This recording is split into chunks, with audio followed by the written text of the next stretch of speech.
Welcome back. At the end of the previous part, we were left with a question. Where was the real culprit hiding? And how did he or she stab the victim? Now, to me, it's obvious. Right, looking at the layout, if we can do that here, they're going to be outside. Like, we saw the gap over in the... No, that's not what I want. Over in this image here, we can see the gap. So it's like they're behind the tent here, the shack, and stabbed through the gap in the wall. Seems simple enough to me, so I know how. Objection! Indeed.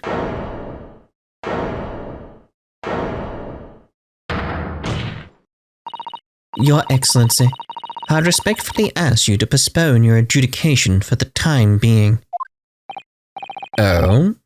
To what end, Counsel? The defense would like to present the court with an alternative theory.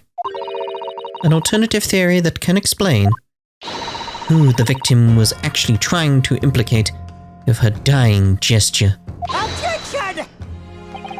An alternative theory? None exists. Objection!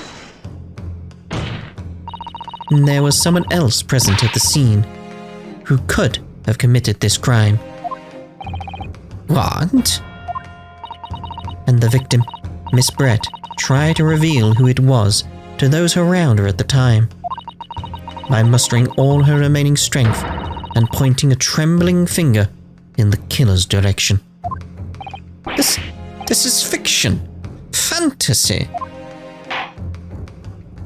Very well, as you seem so sure of yourself, Counsel, I am prepared to hear your alternative theory.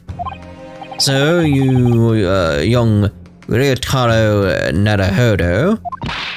Yes, Your Excellency. You will present your latest theory to the court by means of this plan. At the moment the victim was stabbed, where exactly are you proposing the culprit was concealed? Well, there. Take that! Naruhodo-san would never give up. And I'm a Naruhodo now. The true culprit, who fatally stabbed Miss Brett, was concealed in this location here. Are you mad, Counsel? You're suggesting the culprit was outside the hut? What? Oh, it's outside. Well, it makes sense. Yes. I was stabbed outside once. Oh! Order. But student lawyer Naruhodo-san Esquire, that makes no sense at all. You just pointed out the exact spot where I was hiding to get my scoops now. Exactly, mate. But I didn't see any suspicious individuals loitering about. I can swear that. Obviously, if the culprit had been outside the hut, there is no way that he or she could have stabbed the victim who was inside the hut. Actually, Prosecutor Ouchie, there is a way. And, in point of fact, the defense can provide evidence strongly suggesting that is precisely the way Miss Brett was killed. You're bluffing. You're bluffing. The defense assertion is clearly too fantastical for the court to comprehend. You will need to give us more guidance, Counsel. What piece of evidence corroborates your theory that the victim was stabbed from the outside of the hut? Well, I was going to say the pen, but the pen, that'll come up later, won't it? It's like, we need to find something that corroborates this idea. And to us right now, it's this right here, this gap here. Oh, I can't present that now? Do I have to present the whole thing? Okay. Take that! The original photographic print of the crime scene? Yes, it's clearly visible in this print. The trace of the fatal thrust that was delivered from outside the beach hut. Objection! Do you take us for fools? There's no hint of any such thing. I'm sure that everyone present would agree. Someone at least appears to have noticed what it is that I'm referring to. Counsel, once again, I must call on you to be explicit for the court. Where on this photograph is the trace of the stabbing, which you claim took place from outside the hut? Well, the gap. Obviously. Take that! Look closely just here. In the screen at the back of the hut, you can see the effects of a blade having been forced through the reeds. No, I can't. I can't see any such thing. It's true that the hut in question had 4 walls as you'd expect. However, by parting the reeds, a knife blade could easily penetrate them. This is extraordinary. Yes. Oh, alright then, just yes. The true culprit actually stabbed the victim from outside the beach hut. And of everyone present at the scene, there's only one person who could have done that. Only one person who was directly outside the hut when Miss Brett was killed. Raiten Menimemo-san, it could only have been you. Oh my, his hands are all over the place. Objection! This preposterous idea leaves me almost speechless. Just look at the photograph again. The victim lies almost exactly in the center of the beach hut, does she not? Are we to assume, as part of this farcical scenario, that the assailant was a knife thrower? Objection! No, of course not, you silly old fool. What up? If you recall the testimony of the defendant about the events just before the victim's death.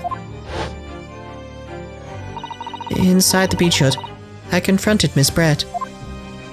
But she just sat on a stool at the back of the hut, smiling sweetly at me as if she knew she was untouchable. A stool? Have another look at the photograph. The slit in the reed screen would align perfectly with the back of a person who was sitting on that stool.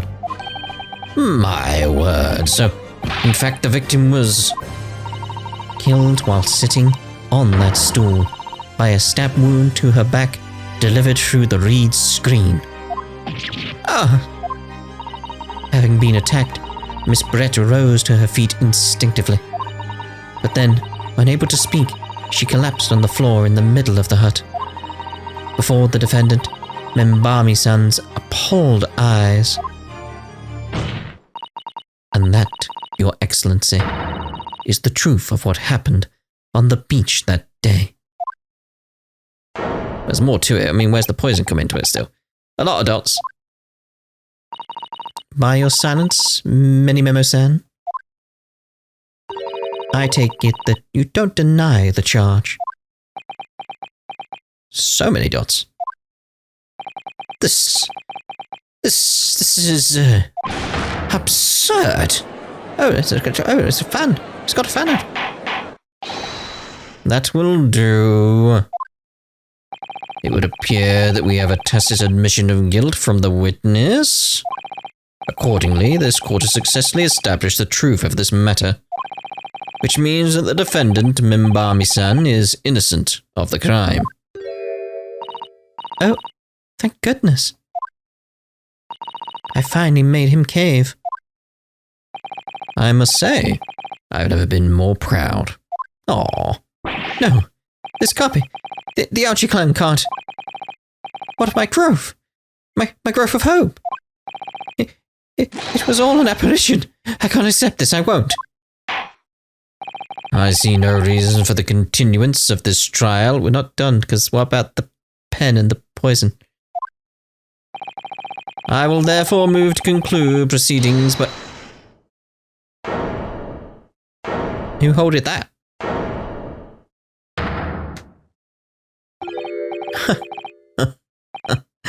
Well, this is all very convenient. This is how the highest court in our mighty empire delivers justice, is it? Suppressing well-meaning citizens' freedom to speak and branding them as criminals? But we've established that the victim was stabbed from outside the hut, through the reed screen walls. And no one but you was in place at the time to have his hand on the hilt of the blade. It's a perfectly logical deduction. So, your argument hinges at the location of whoever stabbed the Englishwoman, does it?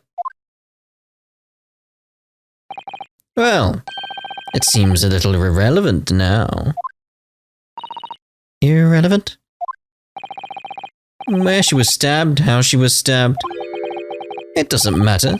I mean, whether she was stabbed at all makes no difference if you think about it. After all, this trial's already shown the whole thing hinges on something else. He's going to bring up the poison. That's going to be his game plan, isn't it? That's going to be his game plan.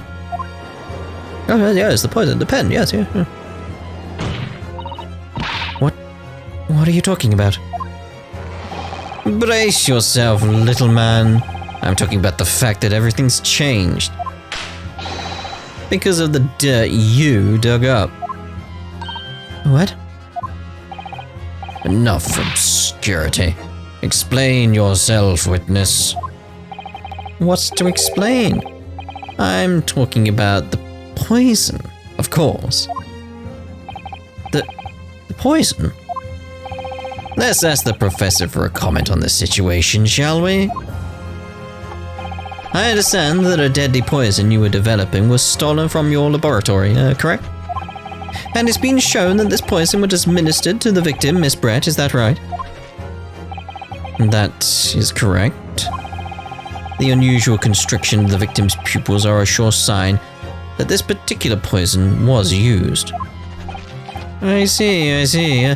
So presumably that means that the victim already had the poison in her body before she was stabbed? Given that her pupils were clearly constricted, it seems highly likely, yes. If she had been dead already, the poison could not have circulated in her blood. So many dots?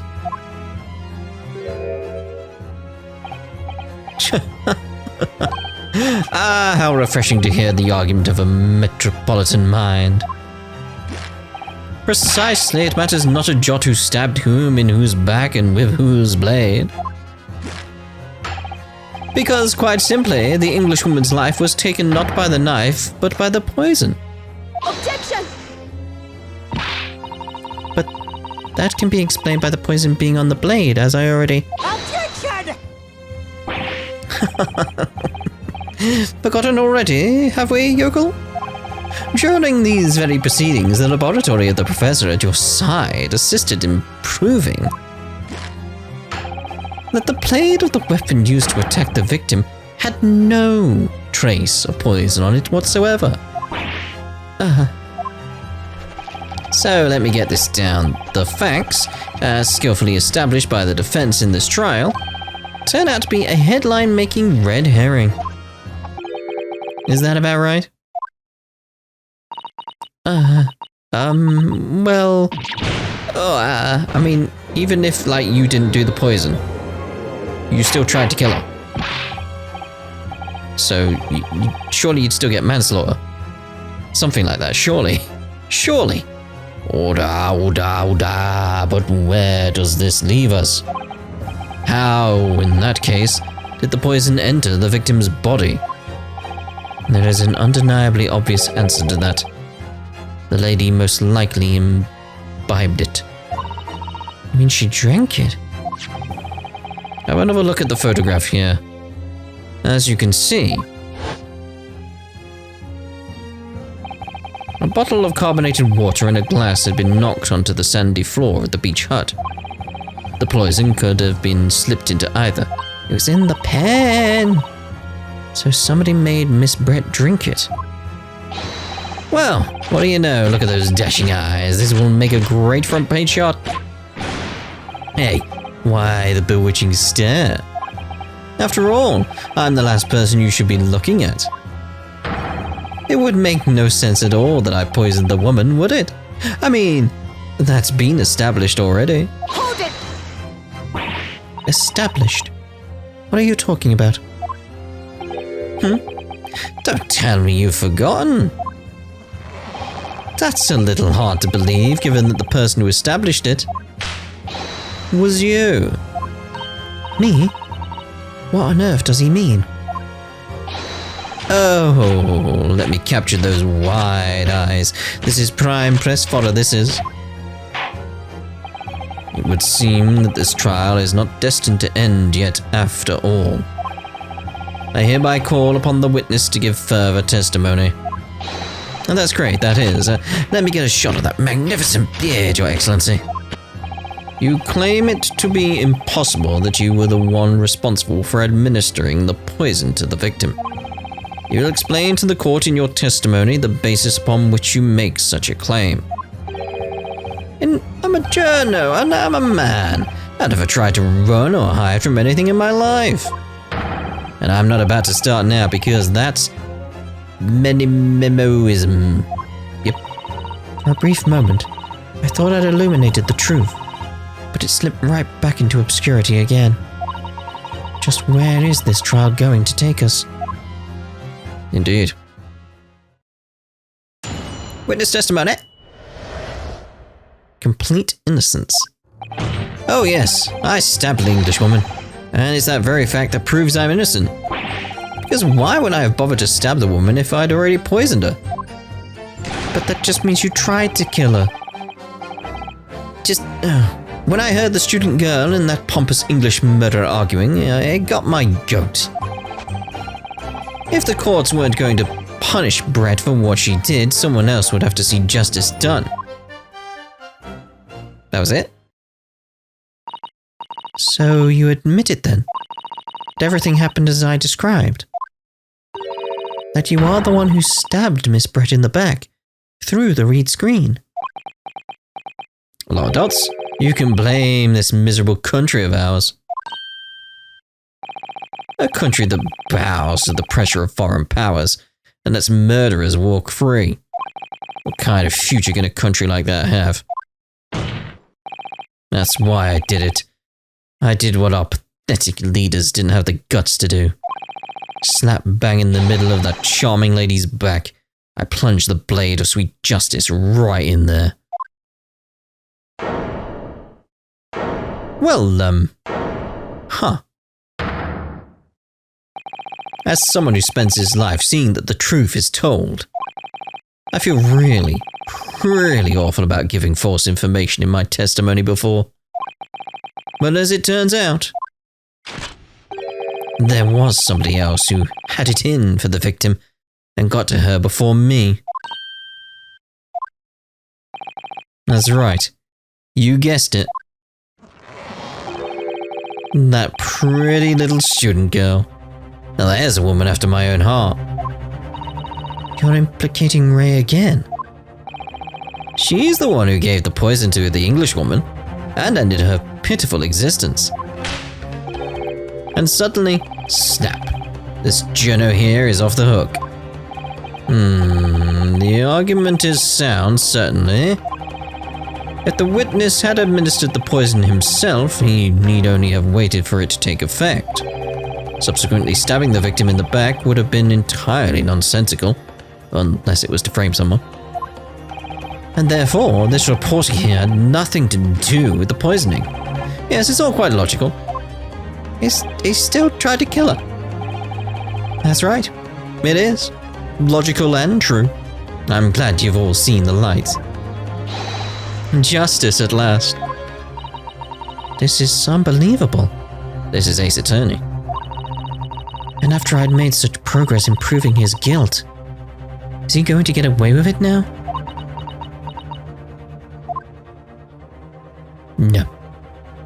Pull yourself together. Think of Kazuma-sama and Naruhodo-san. They never stopped looking for a way forward until the judge's final gavel. There it is. Oh, Very well then, counsel, proceed what I assume to be your final cross-examination in this trial. Yes, Your Excellency. So it begins. Alright, let's press on everything. Complete innocence. Oh yes, I stabbed the Asian woman, and it's the very fact that proves that I'm innocent. Righto. Hold it! So, you admit that you had murderous intentions towards Miss Brett then? The woman's very existence offended my sense of justice. Your sense of... He's claiming some sort of righteous indignation? She was pure evil, a cold-blooded killer who committed murder right here on our empire's soil. But did our good-for-nothing government do anything? Not a chance. So I had to step in. Fly the flag of justice, put things right for the people. Yes, it was my civic duty. That's what drove me to it. So, in summary, murderous intentions then? Whatever you want to call it, the point is this. That Englishwoman was a blight, so I had to do what was right for society. Yet a real wrong was done by the student girl in the dock, a crime for which she must pay. Obviously, because the poisoning was nothing to do with me at all. Because why would I have bothered to stab the woman if I'd already poisoned her, right? Hold it! So you still maintain that you didn't give the poison to the victim? Obviously! That'd been like putting a belt on your trousers when you're already wearing braces like these. The accused administered the poison, following which the witness stabbed the victim. An unforgivable act, certainly, but not one of murder. The crime rests on the accused's shoulders.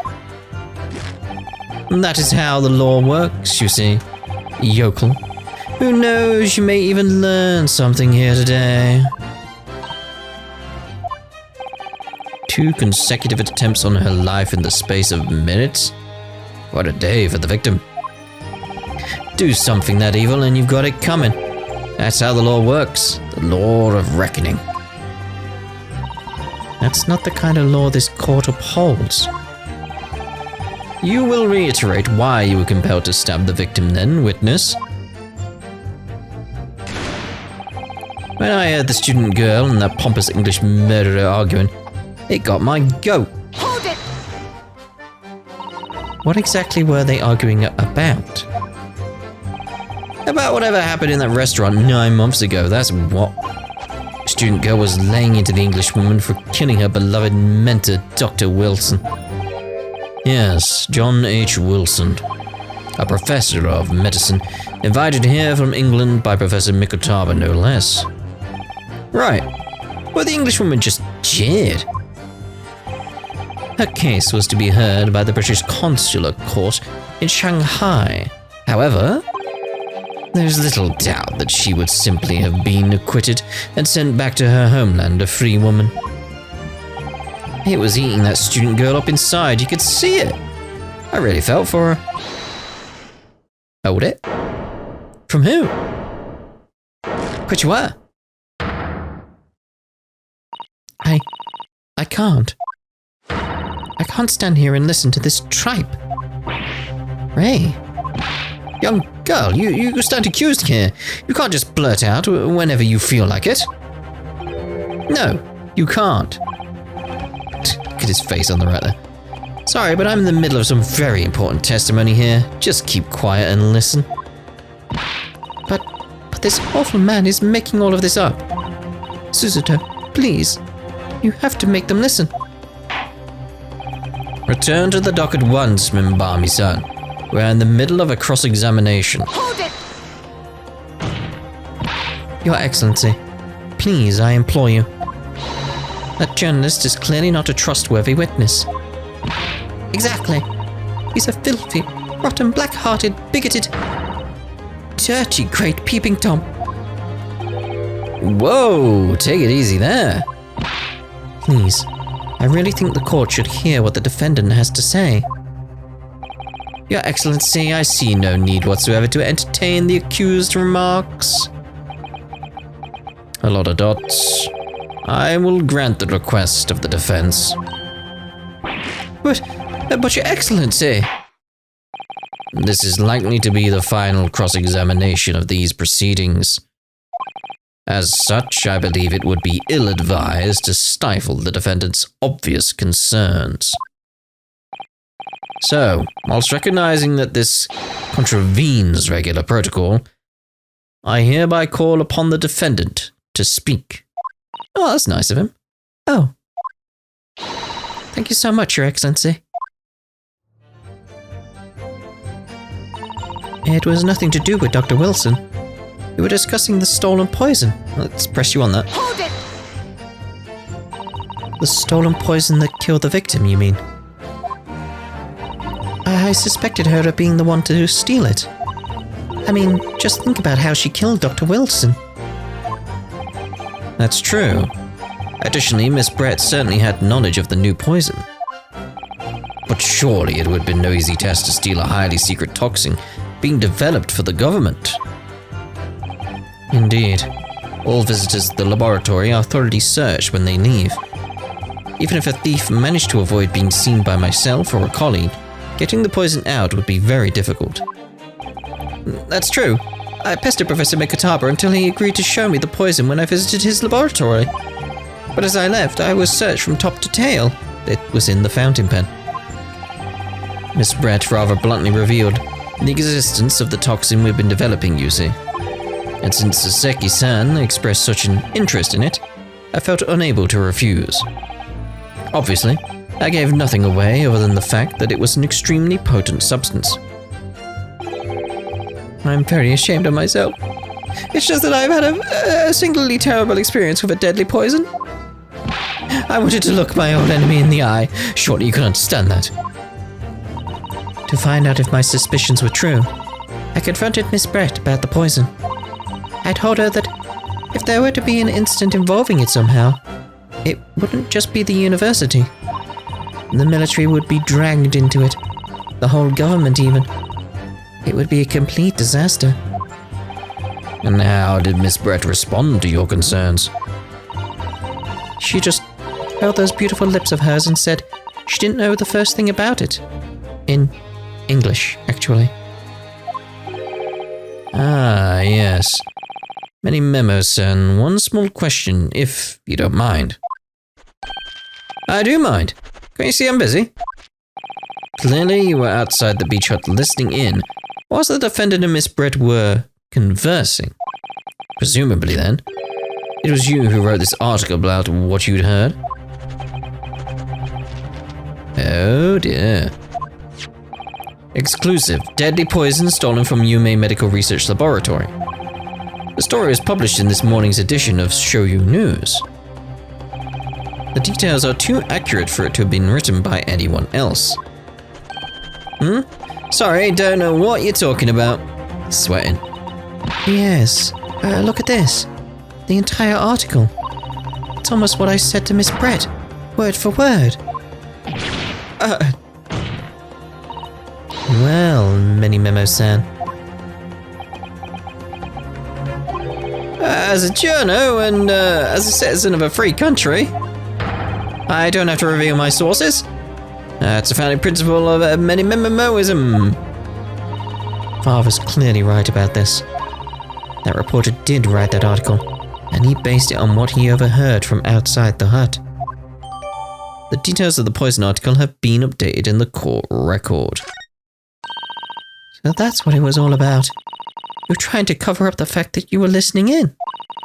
That's why you came up with that stinking story about me arguing with her. Shut up! My stories never stink. Look, whatever you say, little girl, it doesn't alter the facts. Your Excellency, there's something I want to say, and I want it to go on record. Very well, you may amend your formal testimony.